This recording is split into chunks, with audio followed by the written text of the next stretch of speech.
Queridos irmãos, boa noite. Está dando eco? Porque está saindo o som no computador, não está não, né?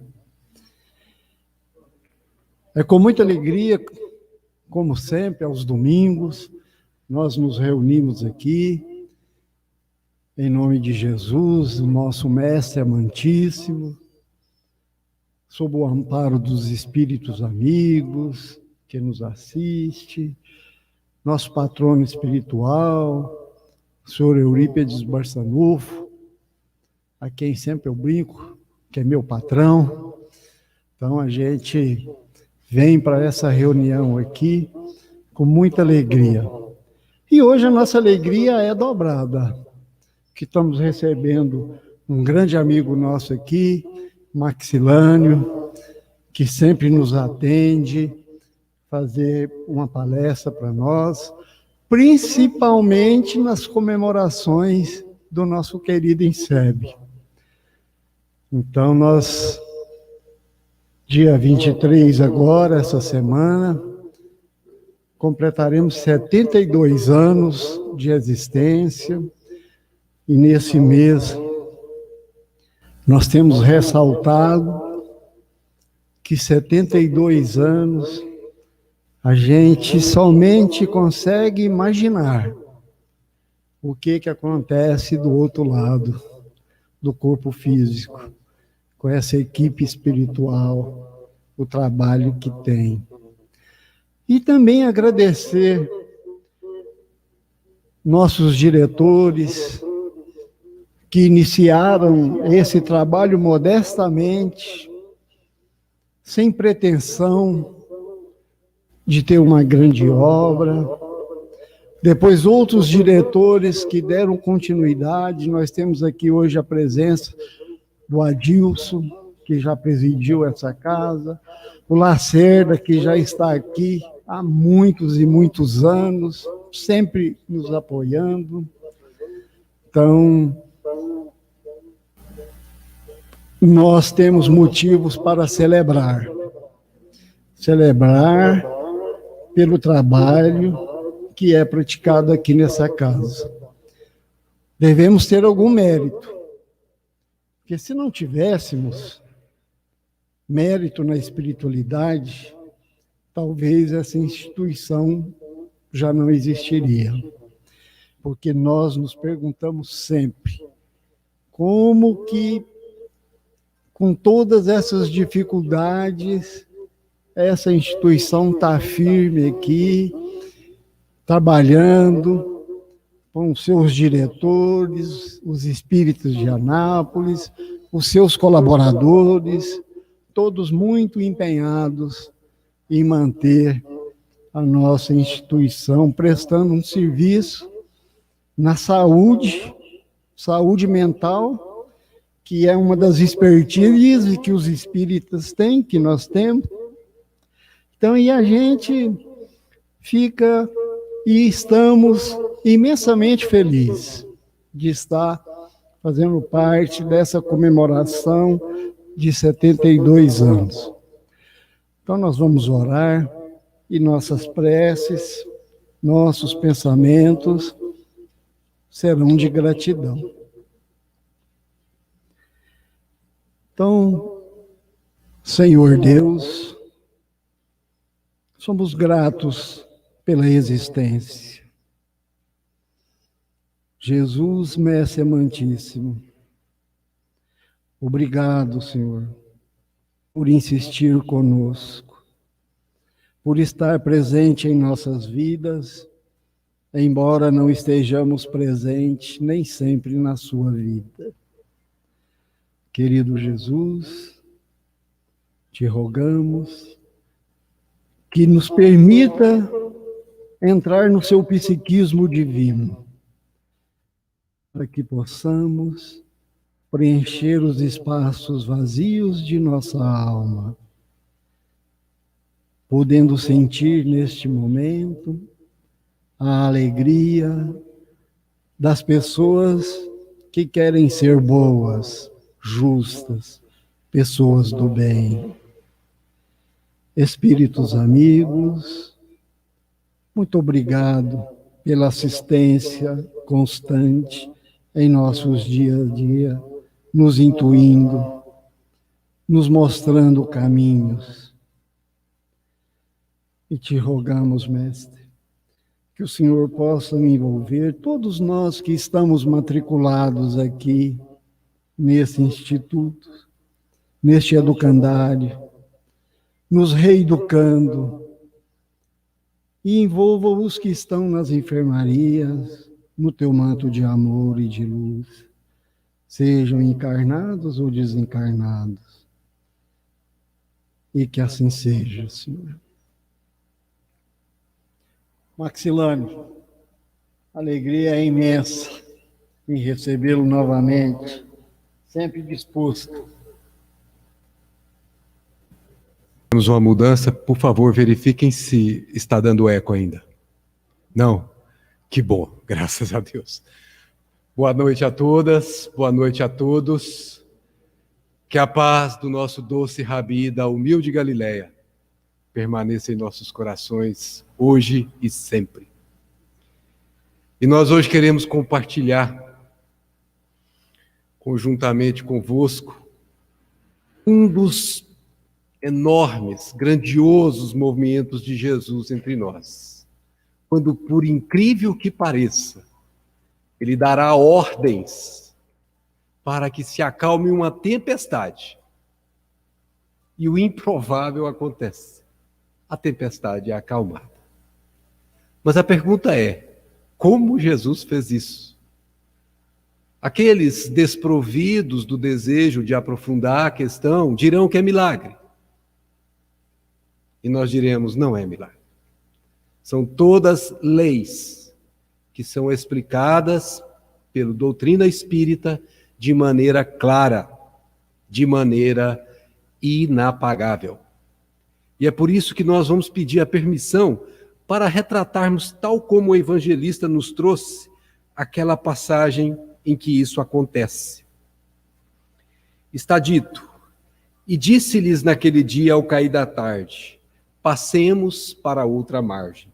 Eles estavam do lado da Galileia e passariam para o lado de lá, que era Decápolis. Sobreveio então uma tempestade de vento, e as ondas se jogavam para dentro do barco, e o barco já estava enchendo. E ele estava na popa, dormindo. Eu estou rindo, desculpa, mas olha o que é a fé, o que é a certeza de alguém. Ele estava dormindo e a tempestade estava correndo frouxo, como diz o outro, e estava dormindo sob um travesseiro, segundo Mateus. Eles o acordam e dizem, mestre, não te importa que pereçamos? Ou seja, se ficasse daquele jeito lá, eles morreriam. Eram homens de pouca fé. Então, o primeiro ponto, o que Jesus faz para acalmar essa tempestade? O segundo ponto é a fé. Por que os apóstolos, estando ao lado dele, tiveram que acordá-lo quando eles estavam ao lado do governador do planeta que tudo pode sobre esses fenômenos da natureza? Jesus levantou-se, conjurou, ou seja, recriminou severamente o vento e disse ao mar, silêncio, quieto. Eu imagino, não a minha voz, por favor, mas a dele pronunciando isso, silêncio, quieto, em aramaico. Logo, o vento serenou e houve grande bonança. E depois ele perguntou, por que tendes medo? Ainda não tendes fé? Então ficaram com muito medo e diziam uns aos outros, quem é este? A quem até o vento e o mar obedecem. É singular esta passagem. É singular e extremamente importante que a estudemos sem as injunções religiosas que nos fazem crer sem saber por que crer. E no primeiro momento em que a crença é colocada à prova, falece a fé, porque é vacilante, destituída do conhecimento, destituída da razão que lhe concede a fé raciocinada. E é por isso que nós, espíritas, não abrimos mão de que saibamos o porquê acontecem todas as coisas. Aquelas que ainda não podem ser por nós compreendidas, ao seu tempo irão ser. Como vem sendo pouco a pouco, nós estamos na terceira revelação, que não é a última. Antes de entrarmos propriamente na questão, nós vamos fazer aqui uma rápida viagem. Nós vamos retratar, através do mapa atual, como deveria ser aquela região onde Jesus escolheu para descer de tão alto o seu evangelho de luz. Aqui nós temos uma região que vocês percebem que de verdinho vocês não têm quase nada. É tudo amarelo, ou seja, é tudo areia. Quem estiver achando calor aqui em Anápolis, é só seguir para lá que vocês vão ver o que é calor. É uma delícia esse tal de deserto para a gente fazer valer o quanto é bom onde a gente está. E o que nós vamos nos ater aqui, de toda essa região aqui, é simplesmente onde essa elipse está registrada. Esta é a região que nos interessa. O Mar da Galileia ao norte e o Mar Morto ao sul. Aqui um outro desenho, provavelmente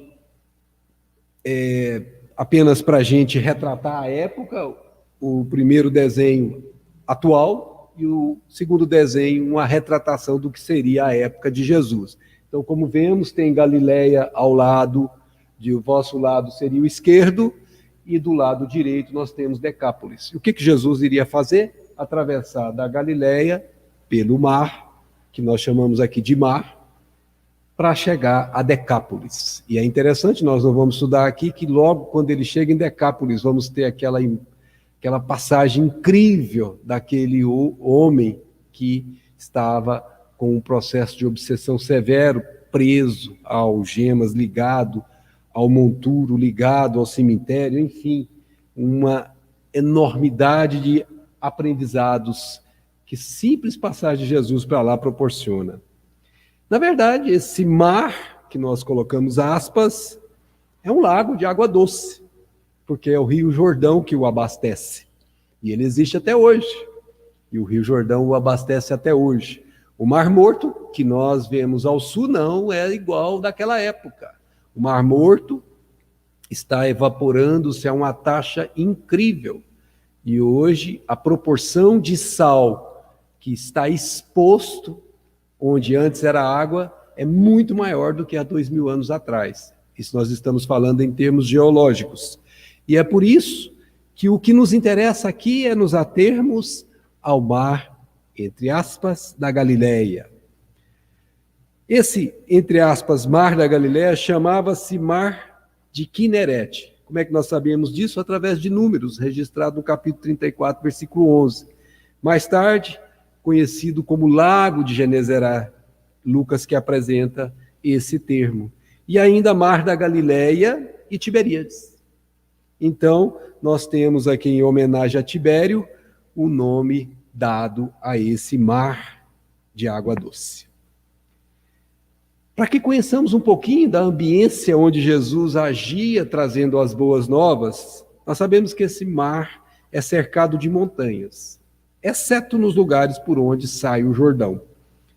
Mede 23.613 metros de comprimento, desde a entrada do Jordão até a sua saída, e a maior largura é de 13.890 metros. São números da ciência atual. Então, nós temos aqui uma imagem atual desse mar, como ele está aqui hoje. O nível das águas está a 225 metros abaixo do Mediterrâneo. Então, o nível do mar que está sendo referenciado aqui é o nível do mar Mediterrâneo. E ele está 225 metros abaixo. Significa que nós estamos numa região de depressão, que geologicamente se explica por ser uma região de falhas tectônicas. Apesar do seu nível inferior, curiosamente, a temperatura é semitropical. Não é uma temperatura que você pudesse achar que seria muito quente. De novo, a imagem registrada a elevação negativa, abaixo do nível do mar. Mas a pergunta que nos ocorre aqui, tal como naquela época, até hoje, as tempestades ocorrem. Ora, aparentemente, é um mar de água doce que, em tese, eu tomo como referência o lago que nós temos lá em Brasília, deveria ter pequenas increpações, pequenas ondinhas, mas não movimentos tão perigosos como esse que foi registrado aqui por Mateus. Então, por que é que essas tempestades acontecem? Agora, diferente de Brasília, nós vamos ver que a topografia, a geologia e a geomorfologia daquela região é completamente diferente da que nós conhecemos no exemplo citado de Brasília. O Monte Hermon está nas suas vizinhanças, coroado de neves eternas, onde se originam violentas e repentinas tempestades que se desencadeiam pelos desfiladeiros das montanhas até penetrar nas águas do lago. Então, aqui você está sabendo, como eu fiquei sabendo, que quem causa a tempestade é uma elevação, que nós vamos ver que é mais de 2.000 metros, que se chama Monte Hermon, onde você tem uma temperatura muito fria, tanto assim que são chamadas de neve eterna, porque a água, o gelo lá não derrete. E como há movimentos de tempestade de lá, esse ar frio é naturalmente conduzido para regiões mais baixas por causa da densidade, e ele vai buscar essas regiões tropicais. E aí você explica por que há tempestades. Então aqui, o Monte Hermon fica distante, cerca de 50 quilômetros desse mar da Galileia. Para que a gente tenha um pouquinho de noção, aqui é uma visão via Google, então satélite, mostrando como é hoje, olhando de alto. Se você for lá, você vai encontrar essa região tal como é aqui. Jesus não foi lá, não há registro de que ele esteve lá. Nós estamos trazendo este local porque ele tem importância para explicar a tempestade, que será objeto do nosso estudo. As tempestades são ali frequentes e às vezes violentas em razão do ar quente produzido pelo clima semitropical chocar-se com o ar frio vindo das montanhas próximas, ou seja, do Hermon principalmente. Aqui tem uma imagem que você vê claramente o nascimento de um processo de tempestade. Mas isso posto, partamos agora para a explicação. Essas tempestades podem acontecer hoje do mesmo jeito. É claro que os barquinhos daquela época não se comparam com as embarcações de hoje, então nós não precisaríamos temer fazer essa travessia hoje, como aquela época era arriscado. Não que você esteja isento de riscos, mas os riscos são muito menores porque as embarcações são muito superiores. Mas naquela época não era assim. O recurso que eles tinham eram aqueles barquinhos que nós temos, inclusive, a arqueologia resgatando alguns e dá para saber como eles eram construídos. Frágeis, pequenos. Mas vamos então à interpretação que nos interessa, que é evangélica. Nós não vamos interpretar que fatos históricos, eles foram trazidos apenas para contextualização. E é como nós dissemos, tem duas mensagens chaves, não só elas, mas nós vamos abordar aqui duas. A primeira é a ação de Jesus sobre as forças da natureza. Ficou inconteste que Jesus agiu, foi registrado, está materialmente comprovado.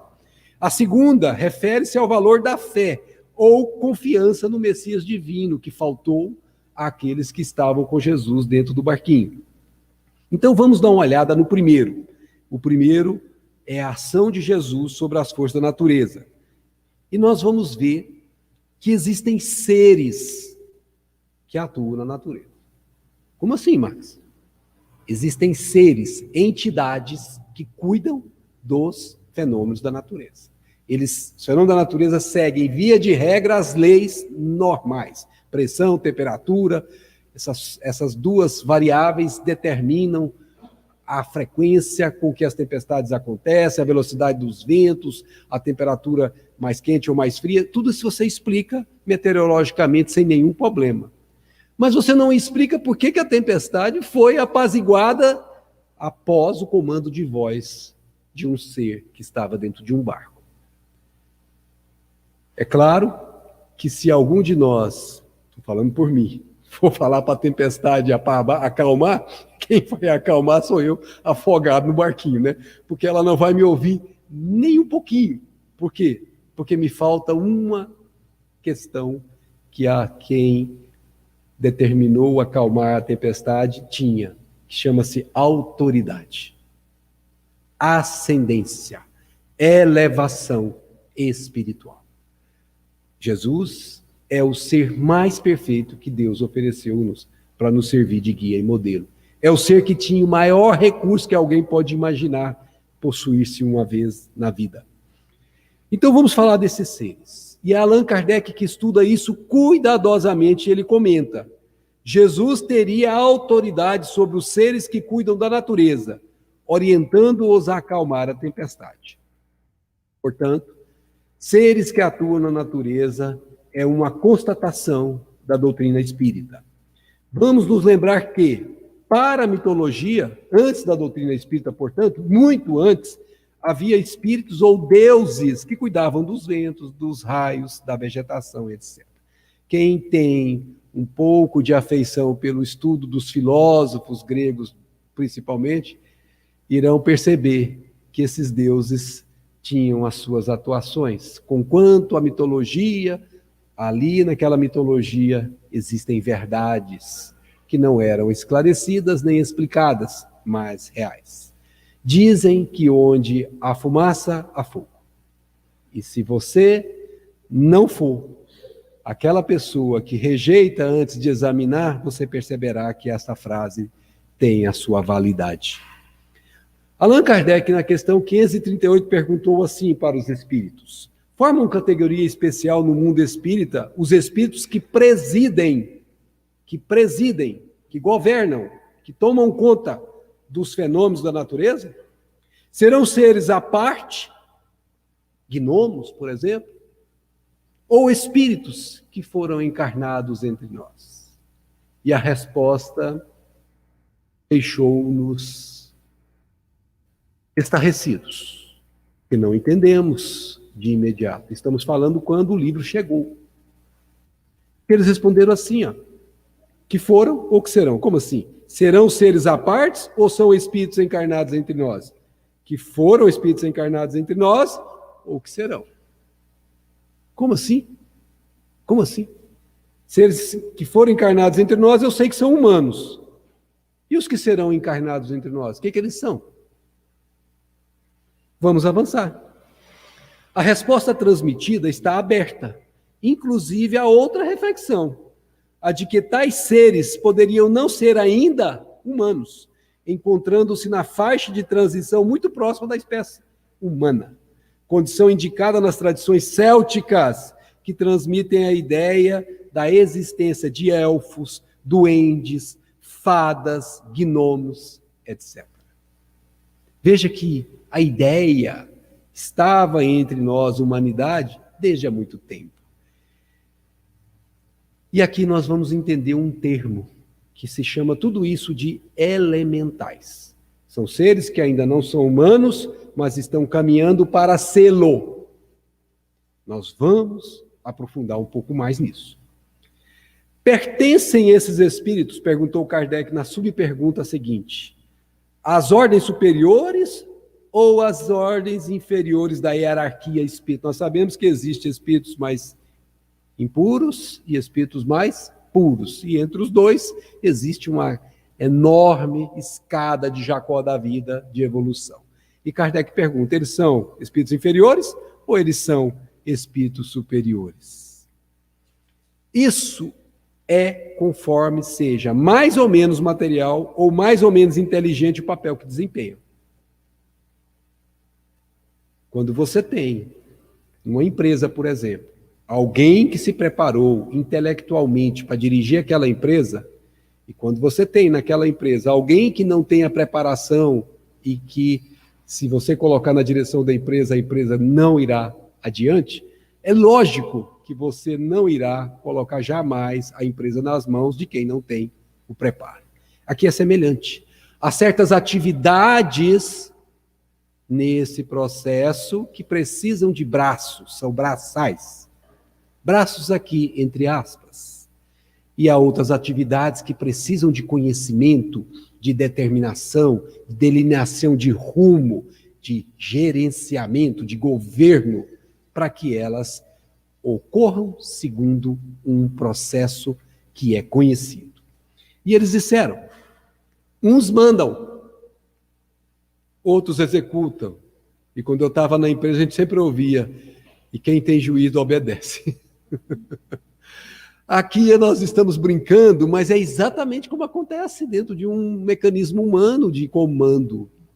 Uma empresa normal tem a sua hierarquia, e ela precisa ser obedecida para que a empresa funcione.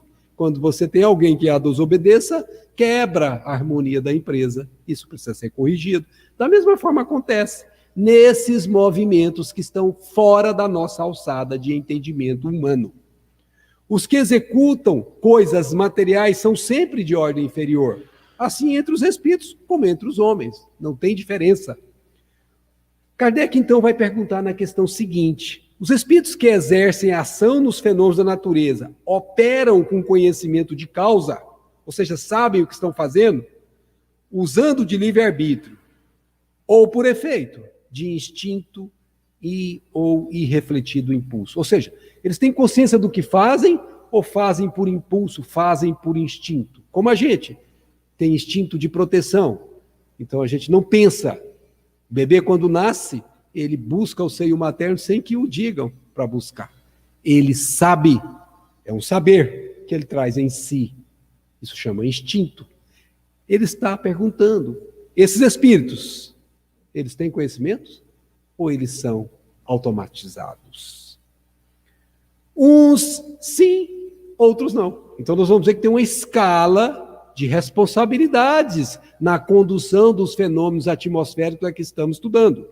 Estabeleçamos, e vai fazer uma comparação didática para nos ajudar. Estabeleçamos uma comparação. Considera essas miríades, essa enormidade de animais que pouco a pouco fazem emergir do mar ilhas e arquipélagos. Ele está falando dos corais, os recifes de corais, que são pequenos organismos vivos que se fixam, eles não têm movimento, e eles vão crescendo, formando camadas uns sobre os outros, e eles vão formando aquelas barreiras de corais que vocês conhecem, várias delas aí da literatura, e alguns de vocês até mesmo já poderiam ter ido lá. São os lugares aprazíveis, muito bonitos, construídos por esses minúsculos organismos que não têm nem um pouco de inteligência, como dizemos. Julgas que não há aí um fim providencial e que essa transformação da superfície do globo não seja necessária à harmonia geral? Ou seja, você acha que aqueles animalicos estão trabalhando ali ao acaso? Eles não sabem o que fazem, mas fazem segundo uma ordem. Entretanto, são animais de ínfima ordem que executam estas obras, provendo as suas necessidades e sem o suspeitarem, são instrumentos de Deus.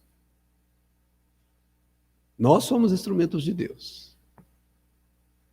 Quando nós temos consciência de que o somos instrumentos de Deus, que agimos utilizando o nosso livre-arbítrio. Quando não temos consciência disso, nós somos como esses animalicos. Fazemos sem saber por que fazemos e cumprimos a vontade de Deus. Pois bem, do mesmo modo, os espíritos mais atrasados, os que ainda não adquiriram o conhecimento, oferecem utilidade ao conjunto. Se eles não servem para dirigir, eles servem para executar.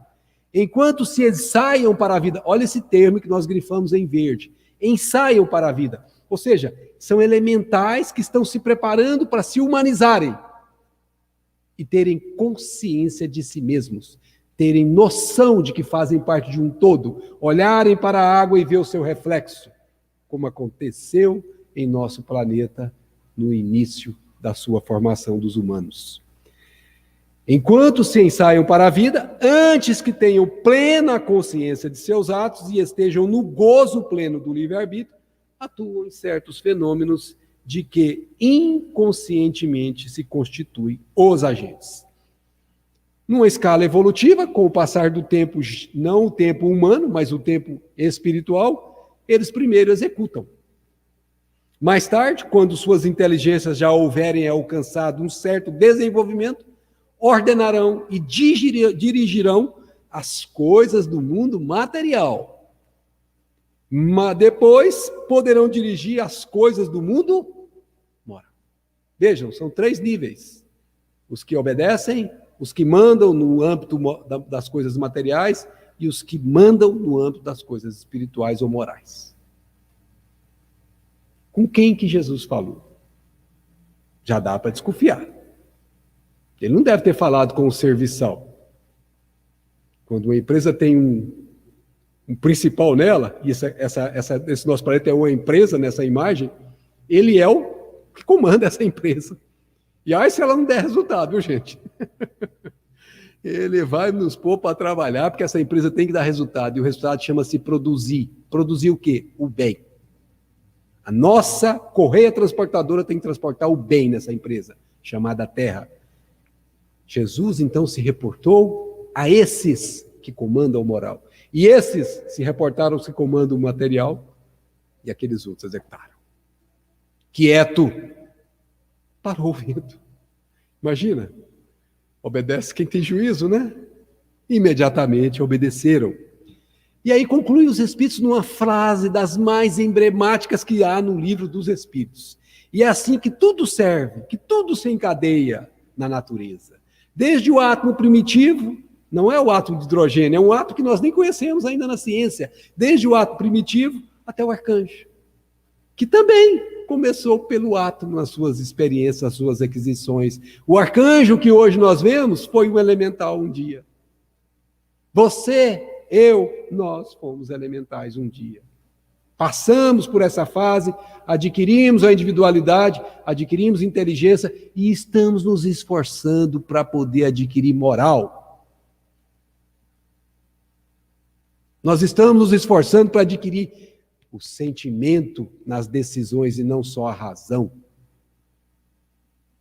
Esses são os que Jesus abordou. E terminam eles.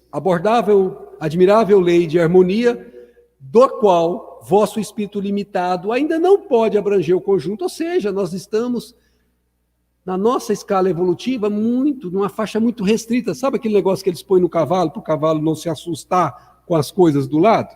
Aquela lateral aqui? Nós também temos, para que nós nos assustemos com as coisas que o mundo tem para oferecer. Só para você ter uma ideia, se você tivesse acesso a todas as vibrações que você, os olhos, pudesse captar, você ia ficar doidinho.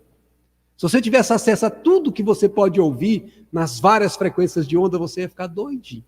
Se os seus olhos pudessem ver as bactérias, você jamais ia dar um beijo no seu namorado, na sua namorada. Porque você ia enxergar tanta bactéria na boquinha dele ou dela, Jesus, credo. Nós somos restringidos no limite das nossas possibilidades. Dia virá e isso vai se abrindo lateralmente, até um dia dar 360 graus, quando conheceremos toda a verdade e a verdade nos liberta da encarnação. E aí não somos mais necessitados da matéria para crescer. E para rapidamente, essa é a viagem. Começa no reino mineral, atravessa o reino vegetal, vai para o reino animal, e aqui é o embrião do espírito se formando, como numa gravidez. Depois, quando ele é individualizado, ele está no homem primitivo, depois no homem comum, depois no homem elevado. E aqui nós temos o que se chama reino hominal. Entre os dois, estaria então, como os Espíritos disseram, os elementais. Os que estão deixando o mundo animal, o reino animal, e entrando no reino hominal. Seriam equivalentes dos astrolapitectos, que a nossa geologia, a nossa paleontologia já identificou de há muito. Todo esse processo que você está vendo na sequência do Homo habilis, do Erectus, do Neanderthal, do Homo sapiens, e nós aqui, sapiens sapiens, tudo isso aconteceu na história da Terra. A evolução se processou independentemente da nossa vontade.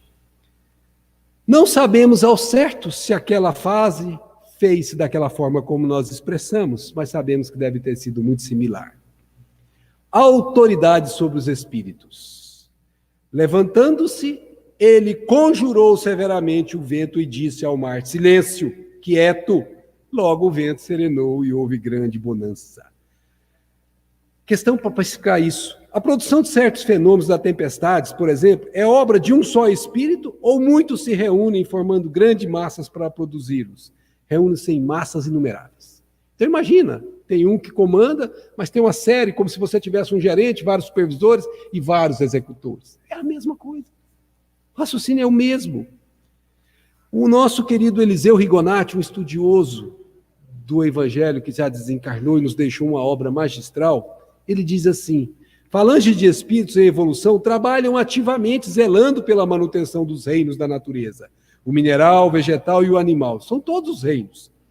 Os fenômenos atmosféricos também são presididos por pleiade de espíritos sob orientação superior, encarregados de manterem o equilíbrio planetário.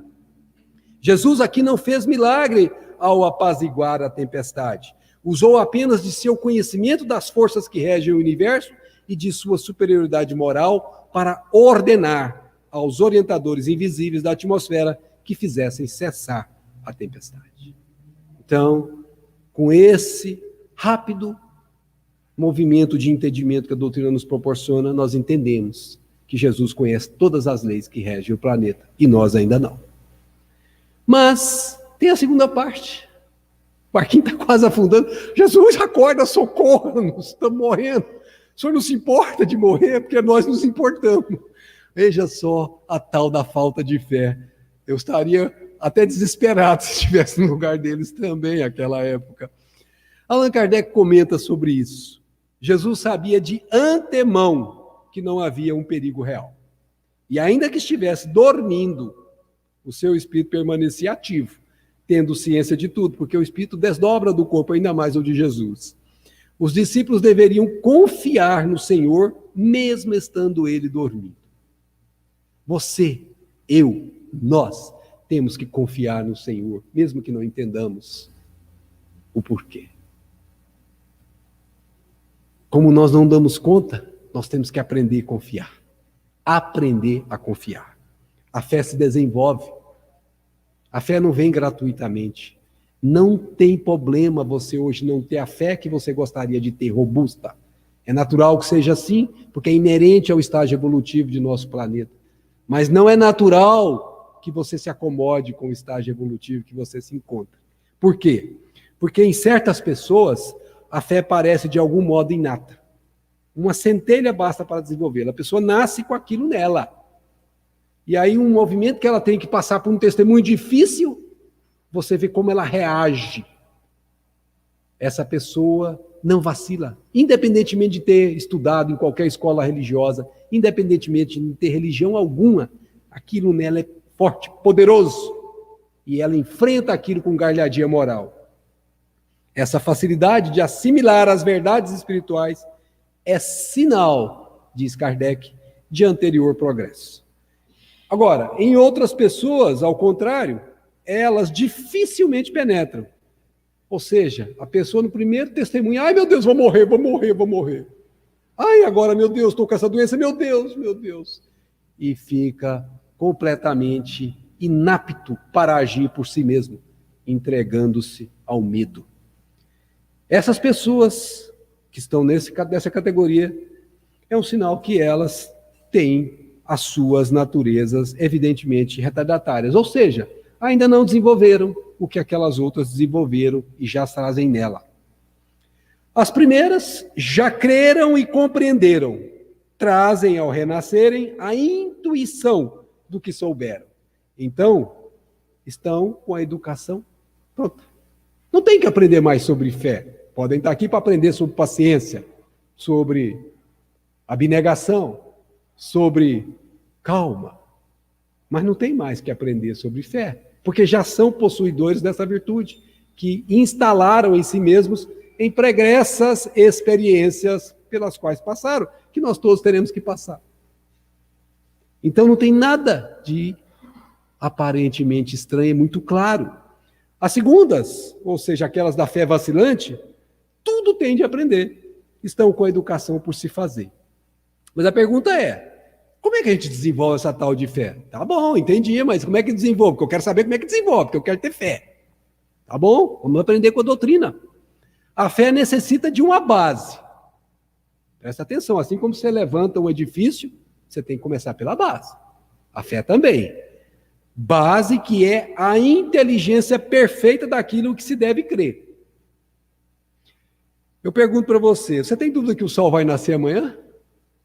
Se você tiver, a gente já interna aqui agora, viu? Porque daí, como diz o outro, você está realmente fora do cercadinho, né? Você não tem dúvida disso. Por que você não tem dúvida? Porque a sua base é 100% certa. Você sabe que o sol vai nascer amanhã, porque tem nascido assim já, ó. Vou contar para vocês, há 4,6 bilhões de anos, tá? Mas ele vai continuar nascendo há mais 4,6 bilhões de anos também, depois vai parar de nascer. Então, um dia ele vai parar de nascer. Com a ciência, eu sei que dia é esse. Então eu digo, sim, eu acredito que o sol vai nascer amanhã e por mais 4 bilhões e 600 milhões de anos para frente. Nós estamos exatamente na metade do consumo da nossa energia que tem no Sol. Nós estamos transformando hidrogênio em hélio e estamos fazendo isso virar energia através das transformações nucleares. E a gente sabe disso. Isso é ciência. Ninguém contesta a ciência demonstrada. E aqui é a mesma coisa que o Kardec está falando, só que a nossa ciência aqui é a ciência espírita. Ela é ciência. Por isso que se exige do afeiçoado ao espiritismo o conhecimento, o estudo, o esforço para se melhorar. E para crer não basta ver. Porque tem muita gente que vê e não crê. Por que não basta ver? Porque é preciso, sobretudo, compreender, passar pelo crivo da razão. A fé raciocinada, por se apoiar nos fatos e na lógica, nenhuma obscuridade deixa. Você deixa de crer para saber. Quem crê já é uma evolução em relação a quem não crê. Mas quem crê pode descrer na hora do vamos ver. Agora, quem sabe, nunca deixa de saber. Como disse Jesus, é o tesouro que a traça não corrói, que o ladrão não mine nem rouba. É sua propriedade, chama aquisição do Espírito. Isso é tesouro. Não se perde e não se transfere. A criatura, então, crê porque tem certeza. E ninguém tem certeza senão porque compreendeu. Então, minha amiga e meu amigo, aqui presentes e os que nos ouvem e nos vê pela abençoada veiculação na internet. Trate de compreender o quanto antes. Não leve a sua vida perdendo seu tempo com quinquilharias, com coisas que não te agregam nenhum valor de conhecimento. Se você vai ler, escolha as obras que você vai ler para que você não perca o seu tempo. A fé desenvolvida está no coração, porque uma vez adquirida, ela vem por instinto, por intuição. Ela vem sem que você tenha que fazer força para ela vir, você não tem que pensar, cogitar. Ela vem sem que você tenha que fazer qualquer esforço. Foi Jesus que disse isso. Não se turbe, não se perturbe, não se conturbe o vosso coração. Credes em Deus, credes também em mim. Por incrível que pareça, nós compreendemos com o coração. Enquanto um assunto está mais na área intelectual, podemos ter dúvida, desfigurá-lo, esquecê-lo. Então, por exemplo, a ciência não sabe tudo. A ciência tem teorias. Por exemplo, Big Bang é uma teoria que vai ser substituída logo, porque ela não se sustenta por muito tempo, ainda que tenha sido a teoria que mais tempo durou até agora, para explicar a origem do universo. E não se sustentará. Por quê? Porque novos conhecimentos vão sendo adquiridos e eles vão mudar. Então, o cientista lúcido não se prende àquela teoria como fato real verdadeiro. Agora, o que já foi demonstrado não vai ser alterado jamais, porque nós já conhecemos o final.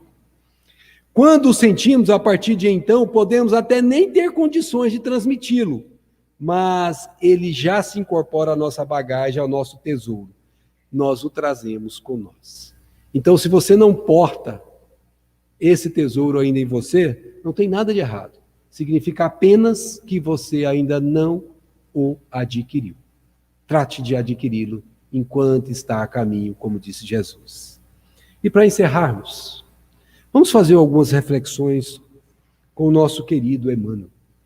Porque além daqueles dois aspectos que abordamos aqui, a presença dos elementais, a presença de entidades elevadas atuando sobre os fenômenos da natureza, e também a ausência de fé das pessoas na existência e na certeza em Deus, que sabe tudo o que acontece. Nenhuma folha cai sem a presença e sem a autorização e sem o conhecimento dele. Quando você não tem essa fé, você não compreende os elementais. Quando você não tem essa fé, você não enfrenta as dificuldades. Essa fé precisa ser conquistada. Mas tem um terceiro elemento aqui, que essa tempestade provoca em nossos estudos. Diz Emmanuel, a tempestade estabelecer a perturbação no ânimo dos discípulos mais fortes. Gente, está tudo bem na vida de alguém. Ele vai fazer um exame de rotina. Quando ele termina o exame de rotina, o médico lhe diz, totalmente circunspecto, com gravidade, você tem um câncer em estágio terminal. Com todo respeito, quem é que mantém os pés no chão com segurança? Você senta e fala, meu Deus. Mas se você tiver fé, se você conhecer, você sabe que o corpo é transitório, passageiro, e que deixar o corpo nada mais é do que abandonar o ergástulo. E você olha para aquele fenômeno e diz, Senhor, se é da tua vontade que eu largue o corpo, me ampare. Se é da tua vontade que eu permaneça, alivie-me, liberte-me deste opróbrio, liberte-me deste constrangimento. Você simplesmente encara aquilo com naturalidade e vai seguir sua vida. Vai seguir sua vida, cumprindo as determinações médicas, mas não deixando de ser quem você era. Não deixando de fazer as atividades que você fazia, porque algo se instalou em você e, atenção, para o seu bem. Não se instalou em você para te fazer sofrer, para o seu bem. É uma depuração. O câncer funciona como um expurgador de fluidos deletérios que armazenamos em nós. Desorientados ante a fúria dos elementos, os apóstolos valorosos socorrem-se de Jesus em altos brados. Atende-os o mestre, mas pergunta depois, onde está a vossa fé? O quadro sugere para nós aqui ponderações de vasto alcance, nos ensina o benfeitor. A interrogação de Jesus indica claramente a necessidade de manutenção da confiança, porque fé é confiança absoluta, 100% de certeza, quando tudo parece obscuro e perdido. Se tem uma coisa que essa doutrina faz com a gente, é o enfrentamento das dificuldades quando elas se achegam, quando elas se insinuam em nós.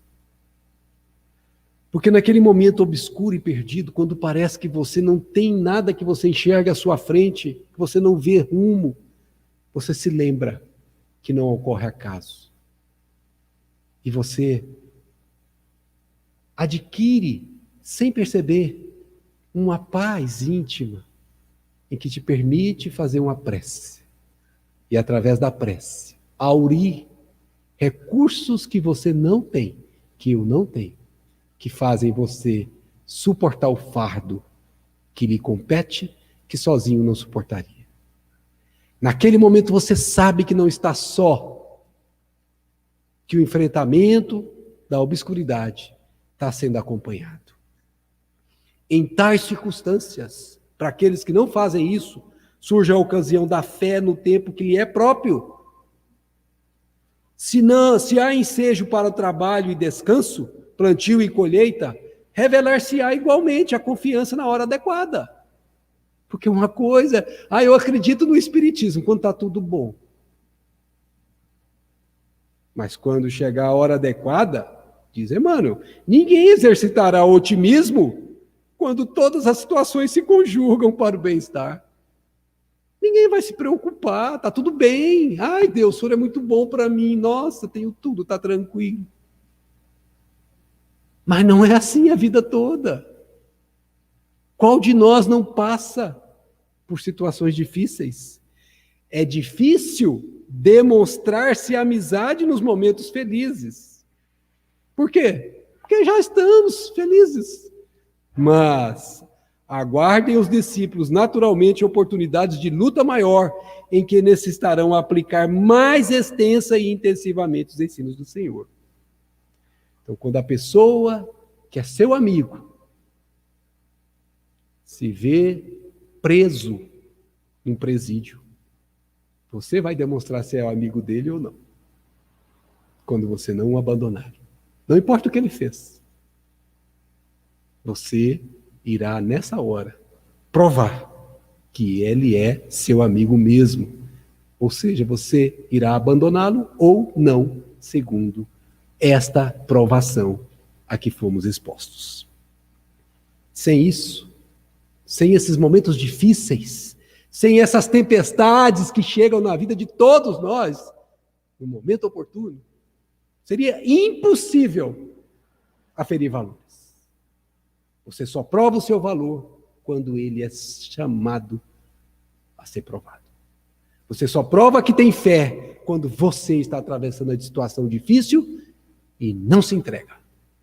Não se desanima, não perde a coragem. Muito pelo contrário, mesmo estando numa situação pior do que muitos outros, você ainda parece mais forte do que todos os outros que têm problemas menores do que o seu. Esse é o momento que você aferiu o valor. Você só afere o valor da amizade quando você é provado na amizade. Você só afere o valor da paciência quando você é colocado diante de alguém que é capaz de tirar até o são cristão daquele momento de paz. Porque tem pessoas assim, né, que são verdadeiros spiritual trainers na vida da gente, né? Fazem tudo para você perder a paciência. Mas se você a tiver verdadeiramente, você aferiu um valor, você não a perde.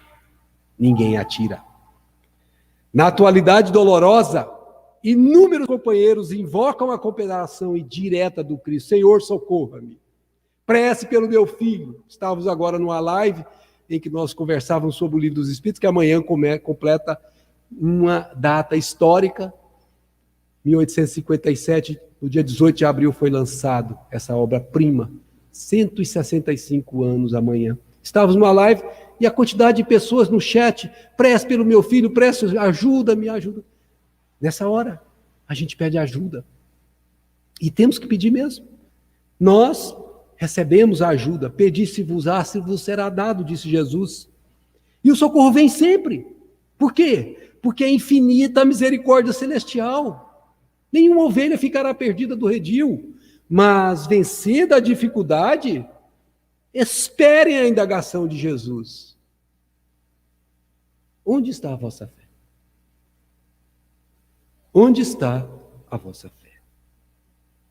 E outros obstáculos sobrevirão, até que o discípulo aprenda a dominar-se, império sobre si mesmo, a educar-se, conhecer o que precisa ser conhecido das leis para saber passeá-las, e a vencer serenamente com as lições recebidas. Não vencer o mundo, vencer a si próprio.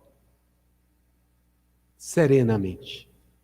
Sem se irritar. Sem se voltar contra Deus. Sem abandonar o ânimo.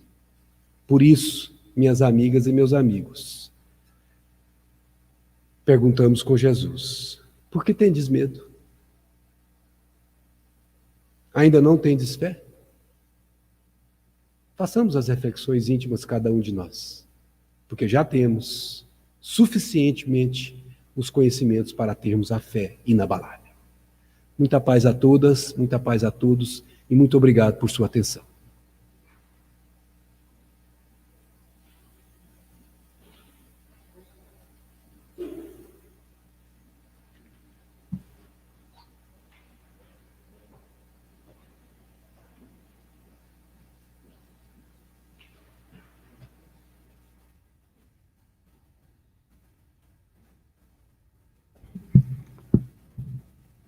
Nossos agradecimentos ao Maxilânio, que mais uma vez está aqui conosco, trazendo estes ensinamentos tão preciosos e oportunos para todos nós. Que Jesus te ilumine e continue sempre aqui, nessa casa, será sempre bem-vindo. A todos que prestigiaram a nossa palestra da noite de hoje, os nossos agradecimentos pela presença, e no próximo domingo teremos continuidade com o Dr. Jorge Cecílio, encerrando esse ciclo de palestra em comemoração aos 72 anos do INSEP. Todos vocês estão convidados a prestigiar e virem no próximo domingo. Nós queremos salientar que sempre nós temos o atendimento fraterno, que inicia às 18h30. Alguém que chegar um pouquinho mais cedo poderá procurar o Juarez, a Dona Iris, para uma conversa, um bate-papo, orientações que seja necessário. Senhor Jesus, muito obrigado pelo momento que aqui tivemos.